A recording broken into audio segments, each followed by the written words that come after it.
and welcome to Shell Point Today for the weekend edition of October 14th, 15th, and 16th. I'm Adam Brown. On today's show, Resort Services and Wellness Manager Michelle Tompkins talks about the walk to end ALS disease that you can participate in, and we'll recap the top stories from this week. But first, we'd like to remind you of the Sunday matinee in the Grand Cypress Room. This 1989 classic flick, Driving Miss Daisy, starring Jessica Tandy and Morgan Freeman, is about a Jewish widow, played by Tandy, who is determined to maintain her independence. After crashing her car, she ends up with a personal chauffeur, played by Morgan Freeman, with whom she forms a close friendship after a rocky start. This film can be seen at 2 p.m. on Sunday. Looking ahead to Monday, it's Beach Day. Come out and enjoy some sand, surf, and a picnic lunch at Delnor Wiggins Pass State Park. The cost of the outing with lunch is $16, with a stop for ice cream on your own during the return trip. Court pickups begin on the island at 8:30 a.m. Also on Monday, it's the Operation Christmas Child Boxing Party. Join us to assemble shoeboxes that later will be filled with gifts and shipped to children across the world. This will be a fun time for a good cause at the Village Church beginning at 1 p.m. on Monday. And now it's time to talk about an important walk for another good cause. It's the Walk to End ALS. Michelle Tompkins of Resort Services is standing by to give all the details. But first, watch this. Across the country, people are joining a movement, raising their voices for those that are losing the ability to speak, walking for those who no longer can. The Walk to Defeat ALS. We're standing up to this deadly disease that strikes without warning, raising our voices for new treatments on the road to a cure. Join the movement to defeat ALS. Find a walk near you at walktodefeatals.org. Hi, I'm Michelle Tompkins of Resort Services, and I'm here to tell you about a Health Connections program, which is going to be the ALS Association Florida chapter. They'll be hosting an informational session on Thursday, October 20th from 2 o'clock to 3 p.m. in the Grand Cypress Room at the Woodlands. ALS, or commonly referred to as Lou Gehrig's disease, is a fatal, life-threatening disease that affects individuals of all ages, genders, and ethnic background. The ALS Association Florida chapter supports people living with ALS and their loved ones through services and education. They leave no stone unturned in search for this cure of the progressive disease. Please be sure to attend this program where you'll learn more about ALS, the support available to those diagnosed, and how we can help. Then, join the cause on Saturday, November 5th at 9 a.m. at the Miramar Outlets in Estero as we walk to defeat ALS. The walk is one of 3 Shell Point sponsored walks, and the Walk to Defeat ALS is the most effective way for Shell Point residents and employees to lend support for those fighting ALS and their caretakers. It enables the Florida chapter to support patient services, awareness initiatives, advocacy efforts, and research.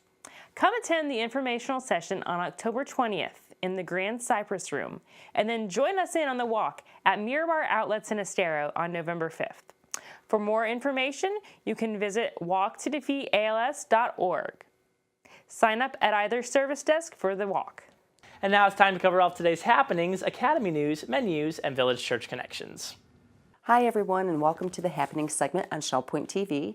I'm Dora Robbins, and I'm here to tell you everything that's going to happen Friday, Saturday, and Sunday.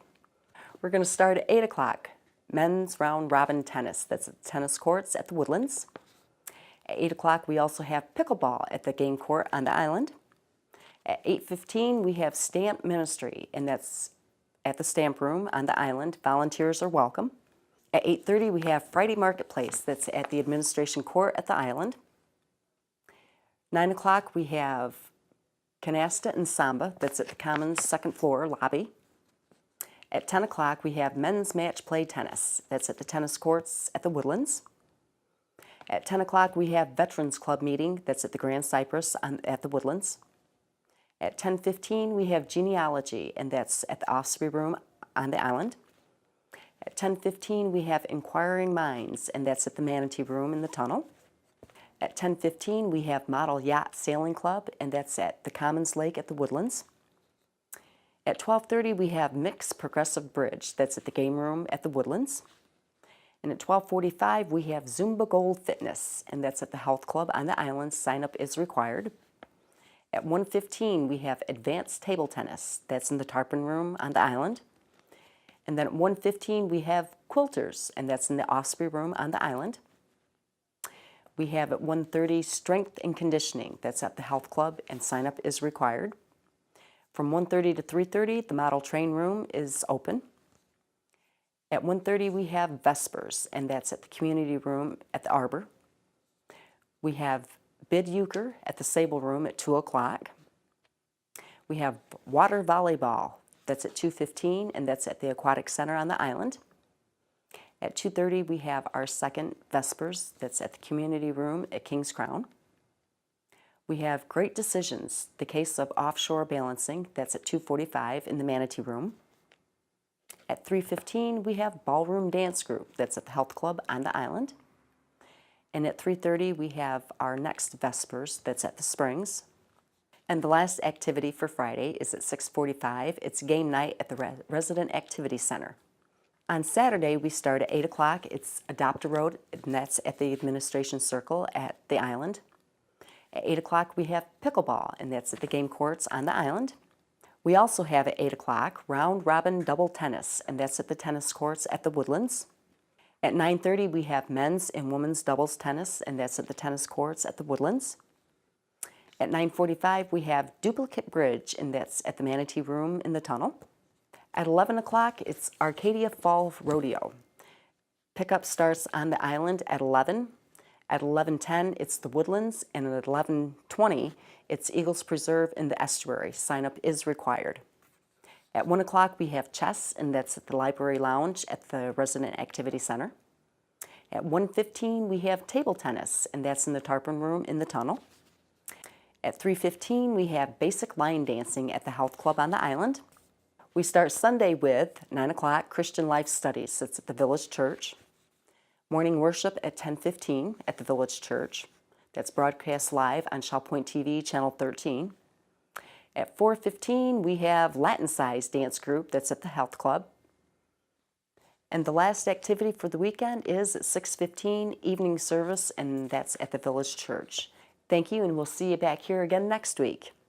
Hello, I'm Terry Kolath with your Academy information for the weekend. On Saturday, we have that iPad, iPhone, Mac free walk-in clinic taking place in the Manatee Room of the island. I'd like to share with you what's coming next week.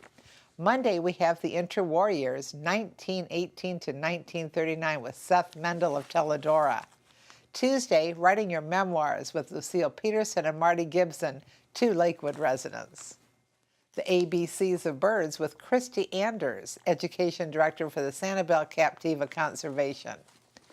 And we have iPhone, Setup and Basics with Bruce Findlay of Sundial, and the world's most famous trees from history with Professor Adrian Kerr. On Wednesday, Debbie Malkai of Periwinkle is going to teach us how to make Christmas tags.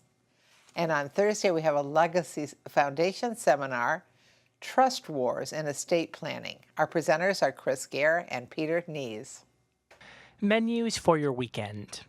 In the Crystal Room, the Crystal Platter on Friday is crab cakes with boiled red potatoes and green beans. For dinner, you can choose from the a la carte menu, and the soup of the day is corn chowder. In the Island Cafe, on Friday, the sandwich special is grilled 3 cheese on challah with a cup of soup for $7.95. Dinner specials in the Palm Grill on Friday are Colorado lamb chops for $22.95 or stuffed flounder for $17.95. On Saturday, the Crystal Room is closed. In the Island Cafe on Saturday, the sandwich special is a meatball hoagie with fries for $7.95. In the Palm Grill on Saturday, you can have prime rib for $20.95. On Sunday, the Crystal Room features its Sunday brunch for $16.25. In the Island Cafe on Sunday, the sandwich special is a blackened tilapia sandwich with coleslaw for $7.95, and the Palm Grill is closed on Sundays. All menus are available 24 hours a day at www.shellpoint.net. Hi, welcome to Village Church Connections. I'm Andy Hawkins, the senior pastor of the Village Church, and I'm here with my associate pastor, Don Pullen. And Don, we're here to talk about the weekend services primarily, and this coming Sunday morning is a great opportunity for our congregation and community to hear something from your heart, because you're going to be the main speaker, the preacher in the morning. And so tell us a little bit about the kinds of things that you might be addressing. Yeah, I'm really looking forward to that Sunday. To this coming Sunday. It's going to be a time where we're going to look at relationships, and I'm calling the message "A Key to Relationships." Relationships are so important in our lives, whether it's in our families, or whether it's in our community, or whether it's even in the larger context in which we live in. How we get along with other people is just a significant challenge. And believe it or not, the Bible has some information for us. It has some knowledge that if we apply those truths to our lives, it really will help us. And I'm looking forward to. I have a little PowerPoint that I'll be using that day and building during the service. And I think it'll be a real neat time together, talking about relationships and some attitudes that we need to have, because our responsibility in relationships is our responsibility. We can't really tell the other person how to act. We have to be the ones responsible for our own actions. Mm-hmm. And so I'm really looking forward to that, talking about relationships on Sunday morning. Yeah, and of course it's very strategic as far as the church is concerned, because our mission is that we're building a community of forgiveness, purpose, and hope in Jesus Christ. And building a community is, of course, all about relationships. This is exactly right up your alley in terms of the emphasis that you have in your ministry, and right up the church's alley in terms of really establishing the kind of relationships that will prosper our community and make it the kind of vibrant Christian community that we so desirably want. And one of the relationships that we have as well, all of us have, are as citizens of our country. Mm-hmm. And the Bible talks about how citizens should be responding to the leaders of their country. And we'll be, electing a new leader for our nation next month. And so I really think it's going to be helpful looking at that arena as well. I won't be telling people who to vote for. That's a decision that they're going to make. But we'll talk about that whole relationship there, because that's important as well. Absolutely. And so that's Sunday morning at 10:15, and we're just looking forward to that. That's great. And so it's going to be a tag team Sunday. In the evening, you're going to speak. That's exactly right. And speaking of the whole nation thing, we'll be back in Ezekiel. And Ezekiel is, that series that we've been engaged in on Sunday evenings has been entitled Living as Exiles. Because I think increasingly Christians feel like we're on the outs with respect to the general direction and atmosphere of our culture. There's so many cultural values that are antithetical to biblical values. And that was kind of the situation with Ezekiel. He was an exile in Babylon, speaking to other Jewish exiles who were in Babylon, who are wondering what the future holds and how can they live effectively in that kind of culture and still be faithful. And Ezekiel has a lot to share about that. There are a couple of chapters we'll be looking at, chapters 10 and 11, I believe, which has to do with the chariot of God. And while that's an intriguing title, people need to come and find out what that's all about. But there's a message in it for us, particularly as we don't feel like we're part of where the culture is headed. And how can we be a prophetic minority and be faithful to the Lord in the midst of that culture? And that's what we'll be looking at. Rather than being discouraged with the things that are going on around us, we can find opportunities to be encouraged. That's exactly right. We can be. And then, of course, that's 6:15 on Sunday evening. And while this is not a weekend thing, we might want to mention that the Global Outreach Ministry, which is sponsored by the women's ministry of the Village Church, but it's open and encouraged for everyone to attend, has a special event on this coming Wednesday evening at 7:15. And Jen Vogel, who is the national director for the Christian and Missionary Alliance of Women's Ministries, will be here to share about their national project. It's a project that began last year. We've already contributed some things to it, but it's updated, and we'll have an opportunity to hear firsthand about what has happened during the past year and what is really on the planning phase for the next year, and how we can contribute to that as a congregation. A little glimpse of the larger picture of what's going on that she'll be sharing. Absolutely. Great, great. That's great. So those are the weekend services, 10:15 in the morning and 6:15 in the evening. And we trust that you'll be able to join us. If you can't be there in person, please tune in to Shell Point Television for those services, which are broadcast live, or at least the morning services broadcast live. All the services are available at villagechurchmedia.com. And then in addition to that, the morning service is rebroadcast on Tuesdays and Thursdays, 8, 4, and 8 p.m. So tune in whenever you can to participate with us in the life and ministry of the Village Church. And now let's recap the top stories from earlier this week. Director of Assisted Living Rita Southern believes that education is vital to making the transition from independent to assisted living. Knowing the differences between the three facilities and when it's the right time to make the move is very important to the process. So Rita explained it all earlier this week. Hi, I'm Rita Southern, Director of Assisted Living and Resident Support Services. I'm known for having a bit of a passion for assisted living and believe that education is key to making a smooth and successful transition to assisted living. It is more than simply asking, what is assisted living or what size apartment am I eligible for? It is also about knowing what are the differences between the three assisted living facilities at Shell Point, and how will I know when it is the right time for me to make this move? You may also be wondering, what can I as a resident expect from Shell Point during this transition? And how do I even begin this assisted living conversation, and who is that conversation with?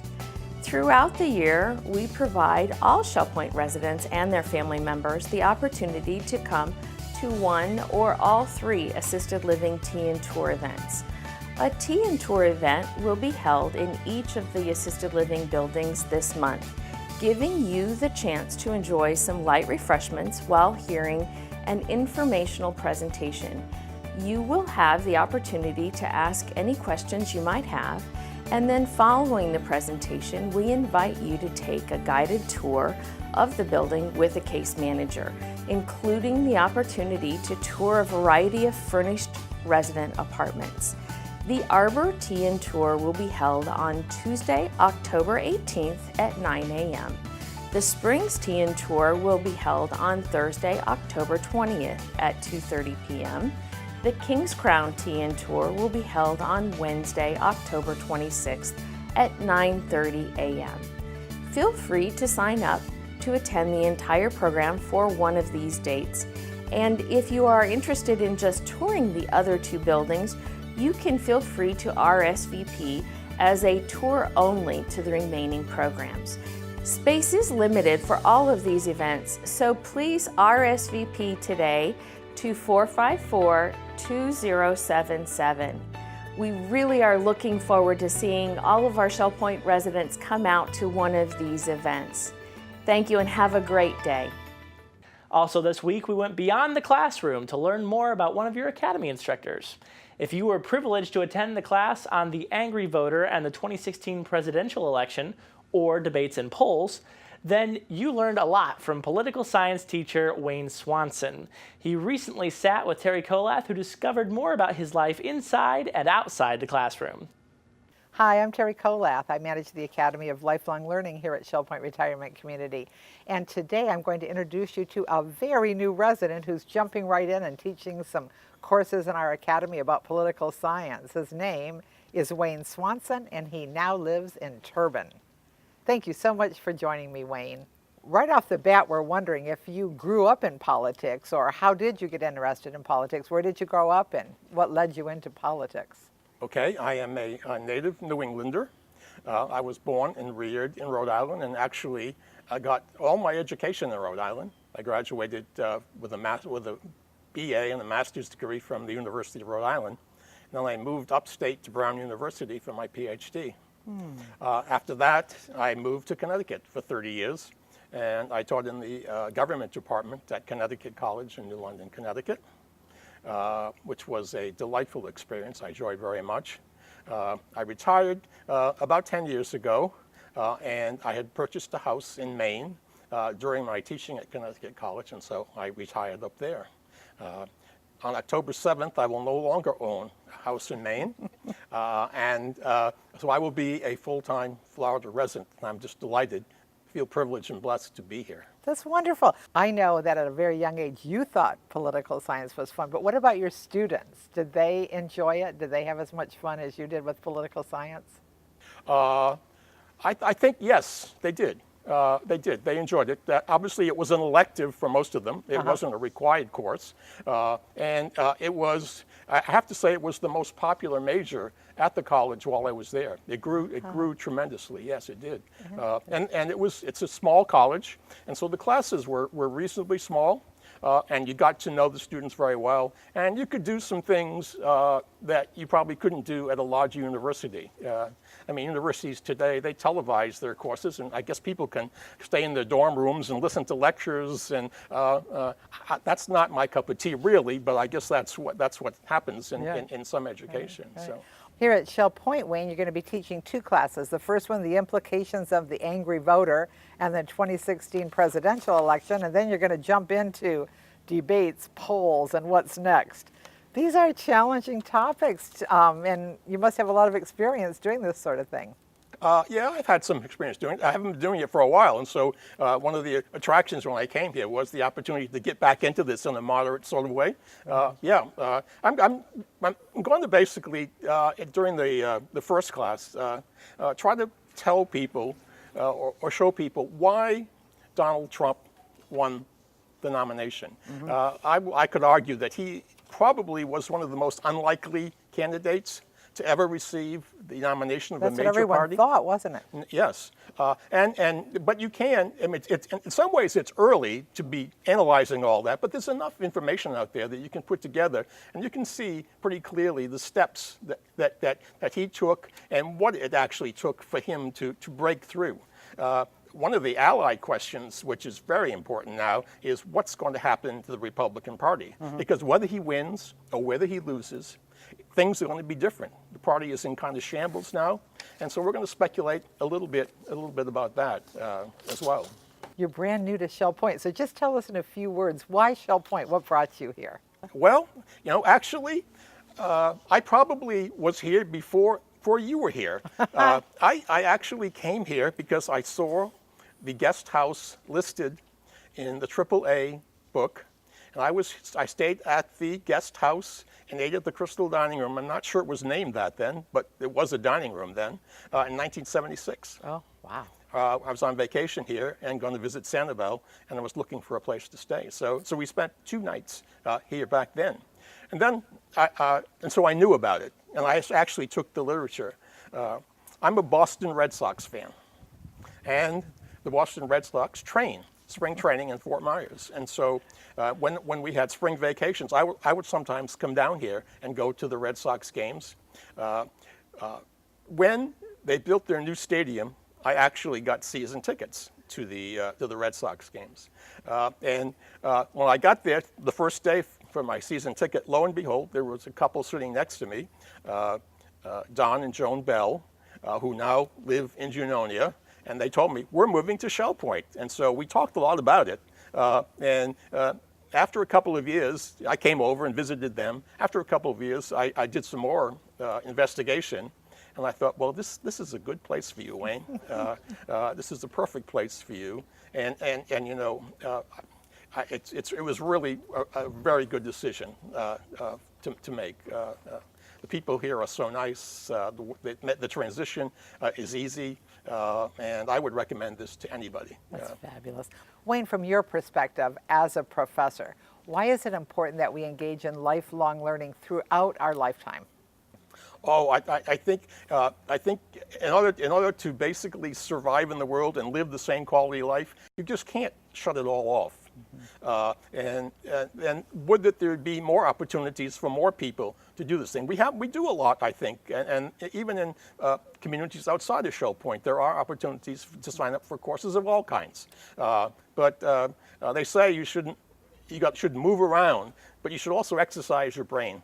And you also should be challenged. It's been a pleasure introducing you to your fellow residents, Wayne Swanson And we're very glad that whatever the pathway you took and whatever team brought you here, that you have chosen Shell Point for your retirement home. This week on What's Cooking, Ruth was joined by Eleanor Perkins as they made cream cheese dessert squares. Sounds yummy.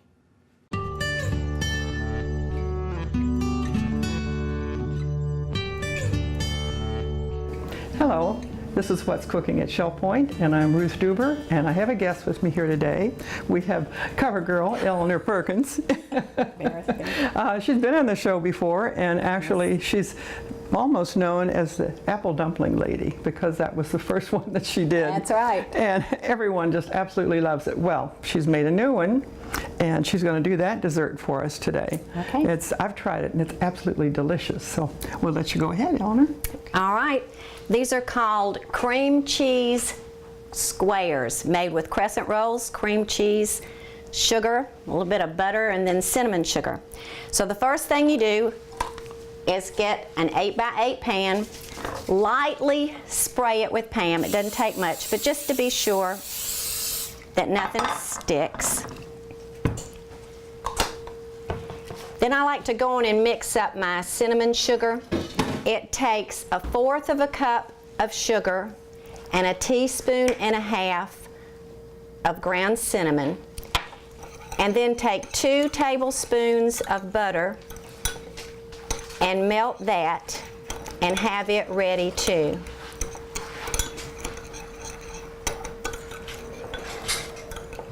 Okay, now that'll be ready. You take 1 8-count container of crescent dinner rolls. And if I can open them up. Woo, this is a fresh one because it popped right away. Unroll it and take them out. And you need to carefully, let's be sure that I get it started. You're going to unroll and use half of them for the bottom layer.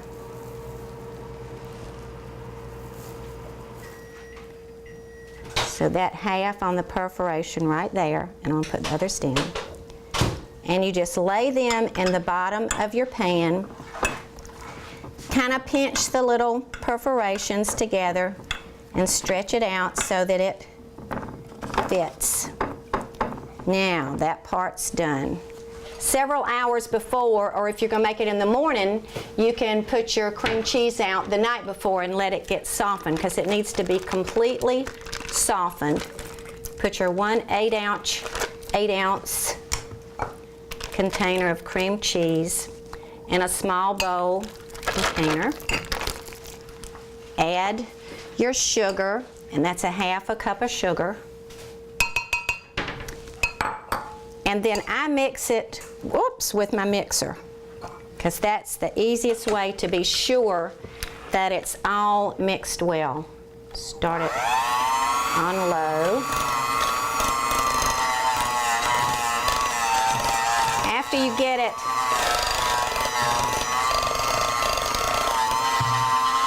a little mixed, then you need to put in 1.5 teaspoons of vanilla. Now you're just going to see me pour this once because Miss Ruth has a 1.5 teaspoon measuring spoon. So you just have to do it one time. I have to do 1.5. You're doing it 2 times. So, all right, put that in there. And I'll put that right there. I'll take that. All right, and then get that mixed really good.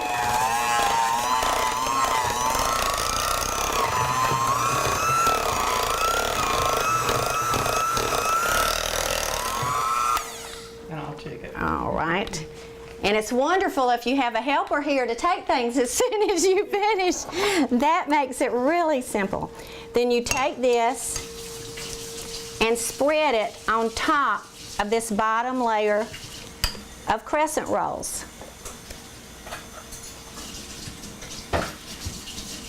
Be sure you get it all out because you don't want to miss any of the good filling. Now just evenly spread that around.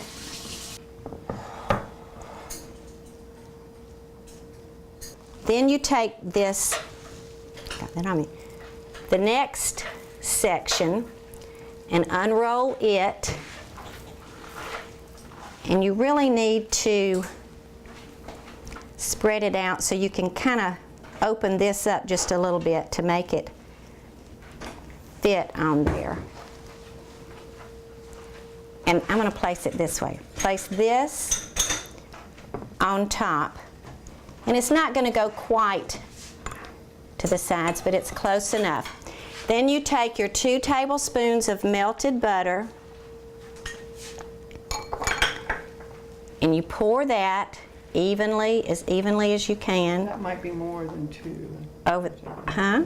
That's okay. A little butter. Butter can't hurt anything. Don't use. Well, yes, it does. Don't use butter. Don't use margarine. Use butter. Now, pardon my hand, but this is what I do to be sure it goes all the way over. So you're allowed to do this. I think that was a little more than 2 tablespoonfuls. And then as soon as you get the butter poured on there, thank you, ma'am.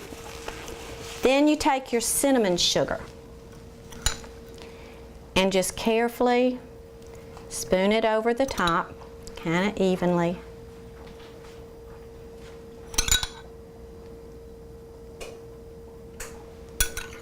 And use it all, because that makes a nice little, almost a little crisp, sweet layer on top. And it's really good. This goes in the oven at 350, 25 to 30 minutes. My oven takes 25 minutes. So you just have to, I would certainly check it at 25 minutes. And you'll tell when it's done because it's brown on the bottom and it just looks done. So.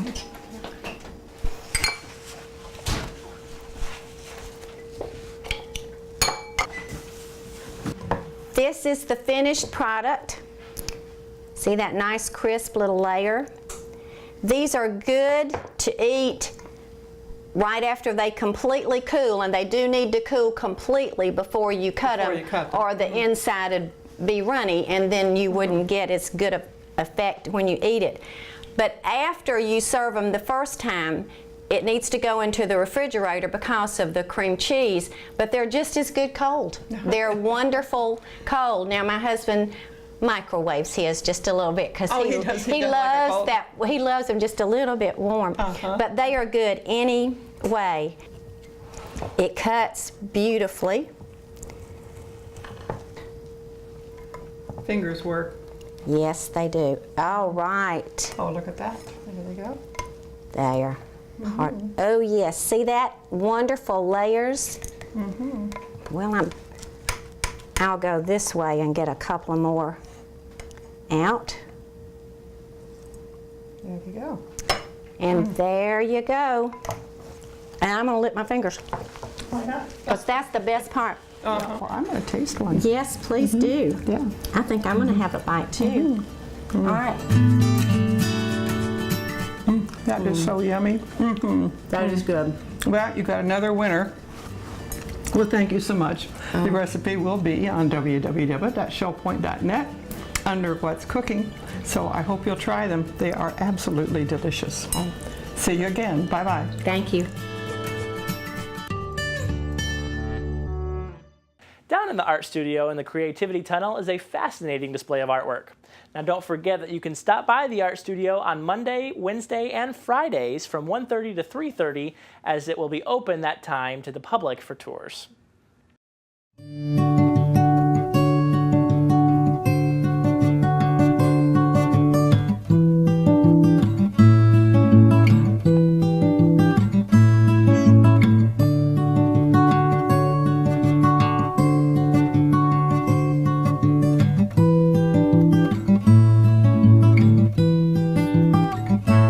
When the spring light falls into winter night, hold on, our summer isn't gone. And to think I lied when I said goodbye. to you like a star in the sky, floating up so high. I'm gonna fall for you. Catch me when I do.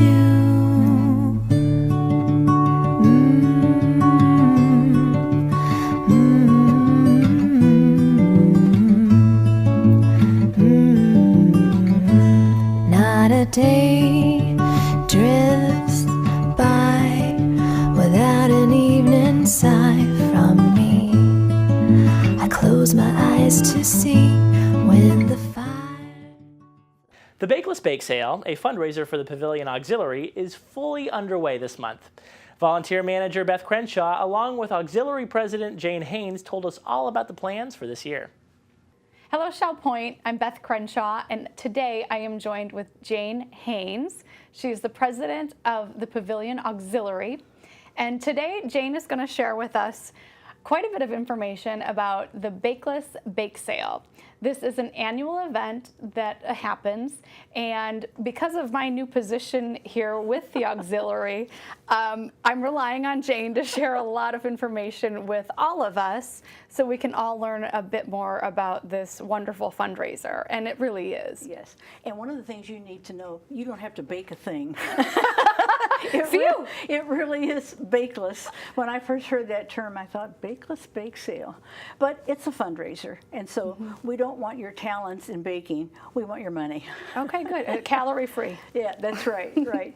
And that's really, it's our major way that we have for income is the Bakeless Bake Sale. Okay. And we set a goal that we'd like to have about $30,000. Wow. And that's kind of how we do our budget with that. And last year, I think we raised $28,500 or something like that. So we were close. Very good, yeah. And one of the things, well, several things that our money does, it's for our residents in the pavilion in one way or another. Okay. That we have purchased little individual DVDs so that they can watch a movie and not disturb their roommate if the roommate doesn't want to see it. So that's been a boon. We always get subscriptions to the newspaper. Hopefully they find something in that newspaper they want to read, so that is there for them. We use some of our money for pavilion staff. This past summer, we had a couple of the staff members that wanted to take the virtual dementia course. Oh, sure. That was elsewhere. I can't remember where it was, but anyhow, there was a fee involved. And so we sent 2 pavilion employees, and then they were going to come back and instruct the staff for what they had learned. So that was a good use of money. Right. We made a goal 3 years ago. We had a board member that said, you know, I walk into the pavilion and sometimes I think I'm in Days Inn, that it just is not classy or whatever. So we decided we were going to snuff it up a bit. So last year we did a lot of remodeling or refurbishing on the first floor. It's not quite done yet. We're still waiting for a couple of lazy boys. Okay. The ones that they ordered came, but it was almost like when you hit the button to get out, it was almost like ejection. And we decided we probably didn't want to do that for the residents there in the pavilion. Right. So those went back, and we haven't gotten the others yet. Okay. But they painted the walls on first floor in the living areas and hung some gorgeous pieces of artwork. And the area by the library has some new comfortable chairs. So some beautification projects. Yes, it really has done. And in all the areas, they've done something. So when the chairs come, I think we're finished with first floor. Oh, good. So then we'll move on up. Doug, the administrator, has been working as to what else they want to do. And so I'm sure he'll have some ideas and say, you want to pay for this? Do you want to pay for that? But anyhow, we have a meeting next week, so we'll see where we go. Okay. Okay. But that's kind of how our money goes. It all goes to support, to support everything the there at there. the pavilion. Right. Yeah, and that beautification project, certainly, you know, when you walk in a place for when even families visiting, and friends are visiting, it's nice to feel comfortable too, and aesthetically pleasing to the eye is always And I think nice. it is. Every time I walk in, I'm just thrilled with what I see. And when I see people using the chair is sitting there enjoying company with family or whatever. Right. It's a warm fuzzy for me, and I like it. and none of that could have been done without the Bakeless Bake Sale. That's right. And so really it's all of our residents here in the Shell Point communities that have a part in that. They're adding to it. And hopefully, well, maybe we don't want them to have to be in the pavilion, but if ever they do, we hope that it's pleasing to them. Sure. Now, how does someone get involved in participating in this fundraiser? I know that it runs October 1st through October 15th. Yeah, I think we're the 3rd or the 17th this year. Oh, okay. But it's very similar to that. Okay, so it's typically around that same time frame. Yeah, the first 2 weeks in October. First 2 weeks of October. Every resident will get an envelope. Okay. That we want them to send back with money in it. But there will be the letter explaining how they can make their contribution, and also what we've done with our monies in the past. That none of it goes in our pocket, it goes elsewhere. Yeah. So it's all back to the pavilion all community. Back to the pavilion, right. Yeah. So we will have, what do we send out? Maybe about 1,400 or 1,500 when you think of couples and all. So, okay. So everybody will get one. And if you don't, give us a call. We'll make sure you get one. And where do they return these envelopes to? It goes back to Carl Meyer, who is our treasurer. Okay. And the envelope says that. Okay, it has so his that's name and already address. indicated on there. So he gets it, makes our report to us as to how we're doing. So. Good. Well, thanks for joining us today, Jane. You're very welcome. And I hope this is a very successful event this year. And hope so. I'm really looking forward to learning more about it Very and good. working together with you. Just to make watch it a all success. the items. There will be news everywhere. So you've heard it from Jane. There'll be news everywhere on the Bakeless Bake Sale. Right. And if you are interested in participating or have more questions, there's the phone number at the bottom of the screen that you can call. Thank you. Automated teller machines provide a fast and convenient way to do banking. But with that convenience comes an increased need to protect your bank card. Anna Smith of Finemark Bank returned this week to talk to us about ATM safety in this Finemark Minute.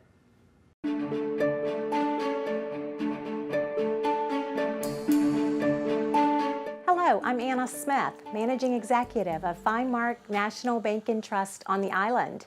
In today's Finemark Minute, we're talking about ATM safety. Automated teller machines provide a convenient way to get cash, but with that accessibility comes an increased need to protect your ATM card and the cash you walk away with. Here are some tips to using an ATM safely and securely. First, be prepared. Have your ATM card ready in your hand when you approach the machine. Do not wait until you get there to pull it out of your purse or wallet. Next, conduct your transactions privately. Give people ahead of you the space they need, and when you use the ATM, make sure no one is watching you type in your PIN number. Shield the ATM keypad with your body and put your cash away immediately. You should also wait to count your money until you get to your car or a private location. Don't use an ATM that looks like someone may have attached a device or camera to it. It could have a skimming device that identifies information from the magnetic strip on the back of your card. The ATM could also have a camera attached. Criminals film unsuspecting victims as they type in their PIN. If you see something suspicious, please report it to the bank or store owner immediately. The next tip, make sure you protect your card and PIN number. If you lose your card, report it immediately. Don't keep your PIN number in your wallet, and when you leave the ATM, make sure you take the receipt with you. Discarded receipts can be used for identity theft. And finally, be aware of your surroundings when using an ATM. Only use machines in well-lit areas, visible to people going by, and when possible, take someone with you, especially at night. These are just a few suggestions to keep your ATM transactions safe. Of course, if you have any questions, stop by the bank on the island or call us at 461-5999. With today's Finemark Minute, I'm Anna Smith.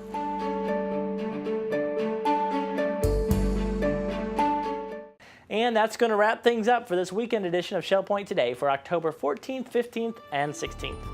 I'm Adam Brown, thanking you for joining us, and we hope you have a wonderful rest of your weekend, and we hope to see you back here again on Monday.